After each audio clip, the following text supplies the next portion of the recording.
Hello everyone, welcome to my channel. My name is Deejay and today we are going to discuss the usage of comma, that how to use them accurately and where a comma is needed.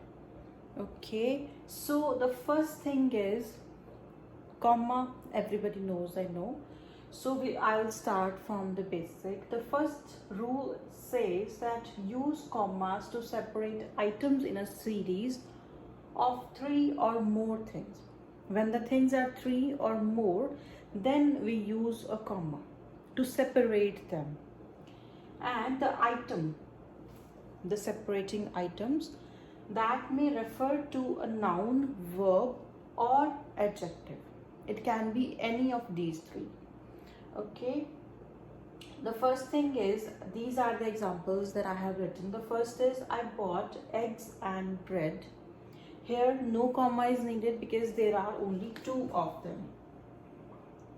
Only two. So there is no need of comma.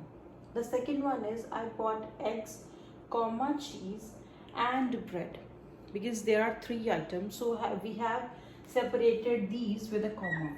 There is a comma, eggs, comma, cheese and bread. And the third one is, I bought eggs, comma, cheese, comma and bread. This one, before and, this one is known as Oxford comma. That is,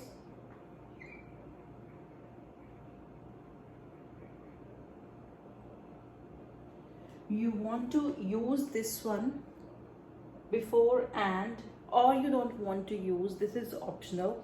If you want to use, if you decide that you're going to use, then you have to use it throughout your writing. And if you do not want to use, you can completely omit this one. So this is not incorrect. So because some students, they have this thinking that a comma before and, this is wrong. This is not. This is a rule in the American English that you can use a comma before and. That is, there is one thing. Suppose there is one item with which we use and. Like suppose we are saying,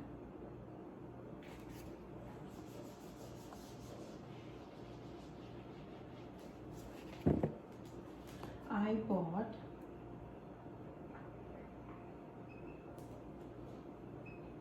bread and butter.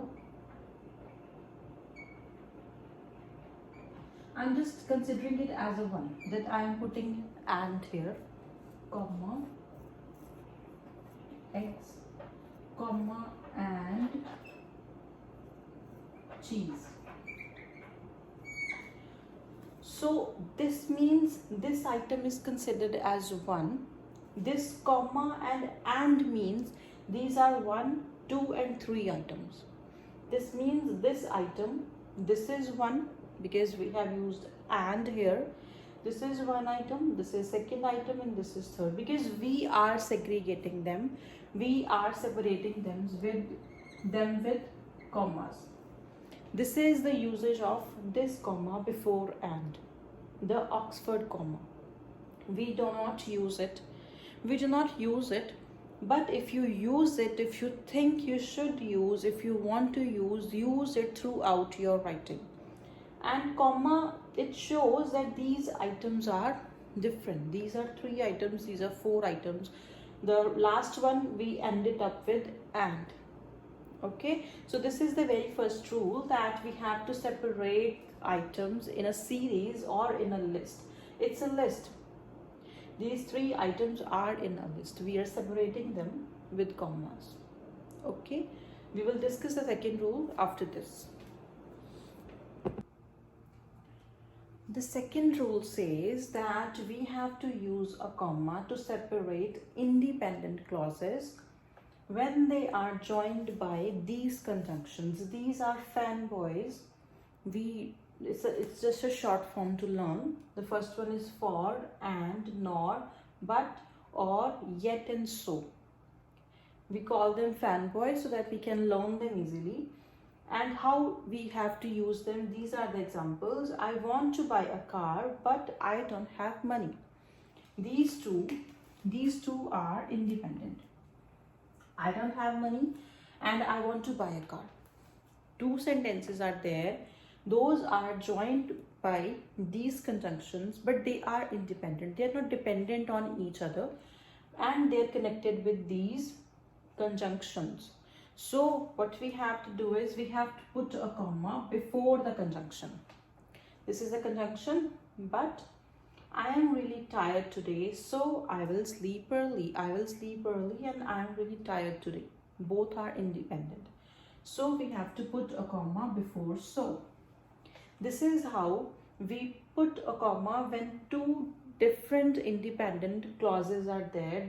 Those are complete enough. Both are complete. Both of them are complete. So we will join them with conjunction, but we will put a comma before the conjunction. This is the second rule. Okay.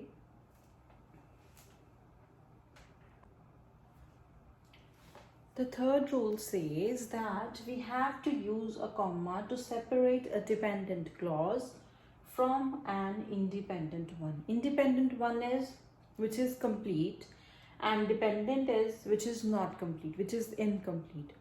Examples are, when I move to Canada, you can come see me. Which is dependent, which is independent? When I move to Canada,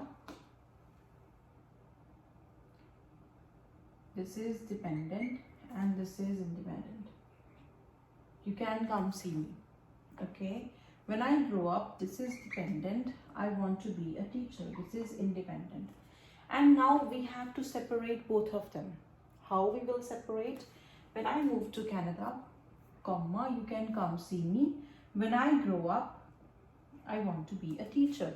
This is how we separate the dependent ones from independent ones. This is the way, because this one, this is dependent. It depends upon the independent one, that you can come see me when I will move to Canada.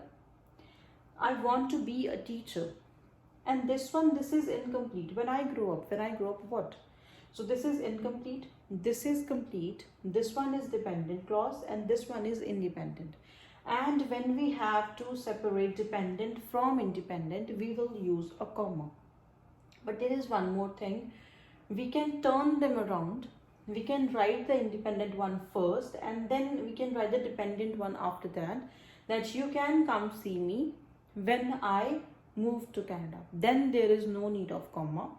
Like when you change the positions, like you change it here, this one is here, so you do not need a comma at that time. When the independent one comes first and the dependent one is at the end, then you do not need a comma to separate them, because that is all right, because independent one is going to be the first one, so there is no need of comma.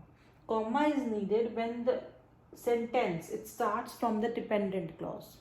Then we use a comma to separate the sentences. Okay, this is how we use commas to separate a dependent clause from an independent one. Okay.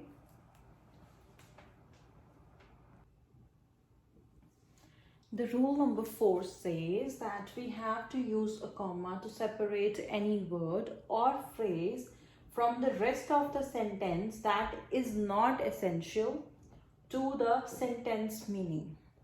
What does it mean? Jennifer, my family doctor, would not be coming today. Just suppose if I omit my family doctor, does this make any difference? Jennifer would not be coming today. This is just an additional information that we are giving to let the person understand that who Jennifer is. But that does not have any issue and any problem with the meaning of this sentence. So we can omit this one. And that type of, when we get this type of sentence, we will put a comma here so that we can separate the information which is not that essential but we want to put. Like Jennifer, comma, my family doctor, comma, would not be coming today. This shows that this information, it's not that important, but it is there and it does not have any problem with the meaning of the sentence. Okay, because we can simply say Jennifer would not be coming today.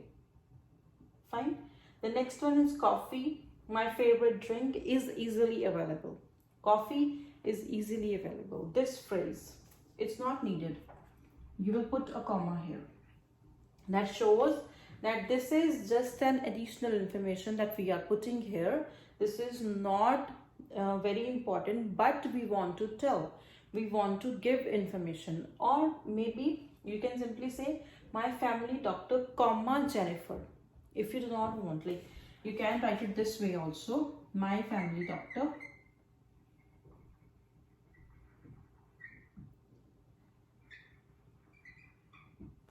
comma, Jennifer,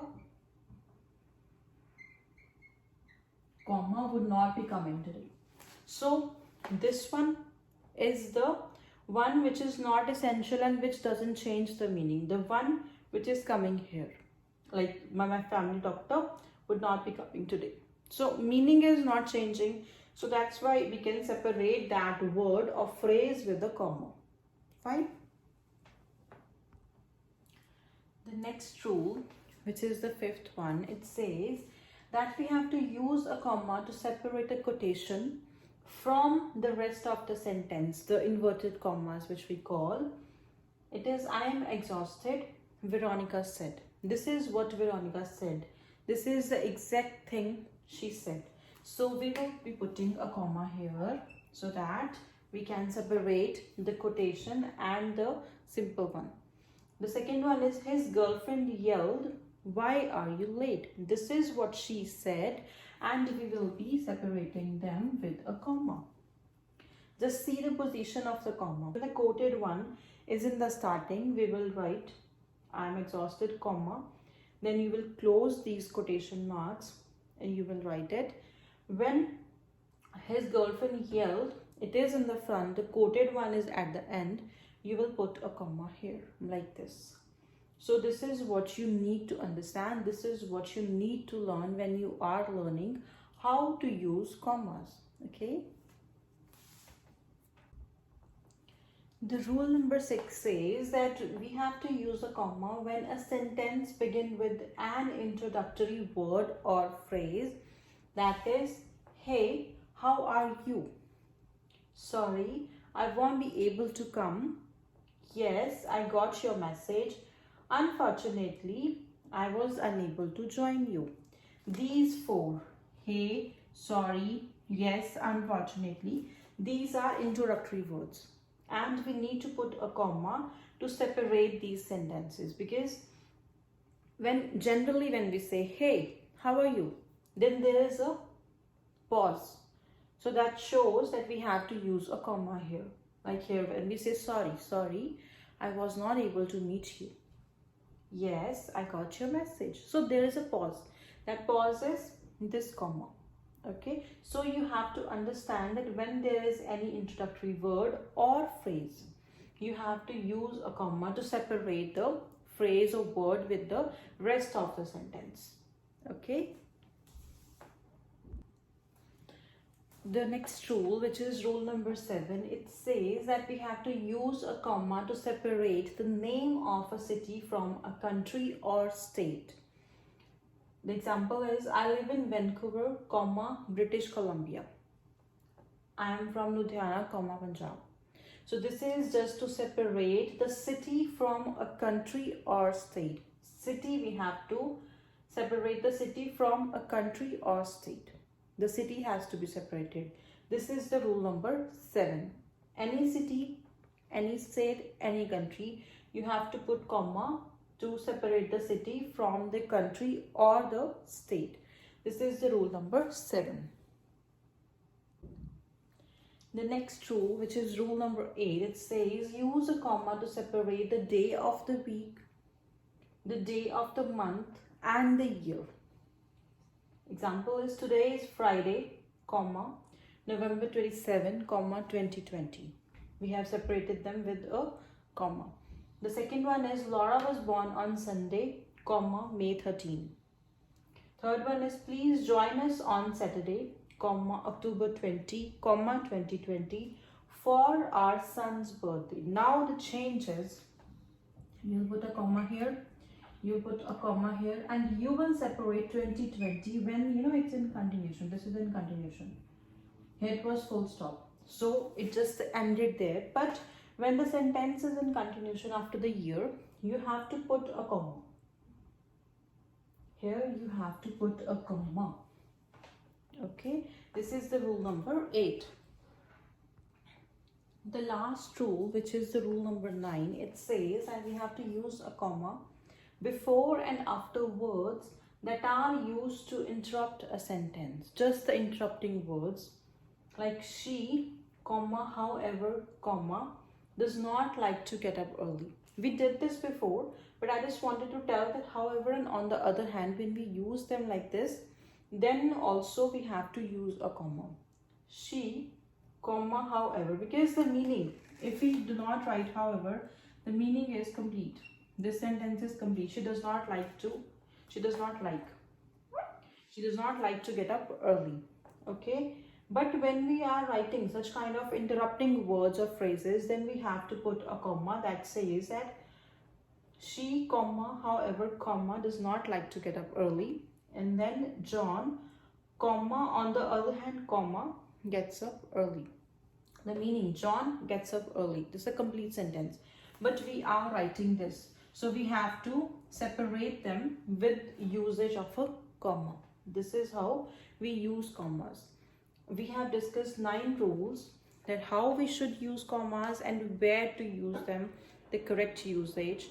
And still, if you have any issue, if you have any doubts with the ones which we have discussed, or you have any other doubts regarding to these commas or related to IELTS, you can let me know in the comment section. And if you found this video useful, kindly like, comment, share and subscribe. Thank you so much.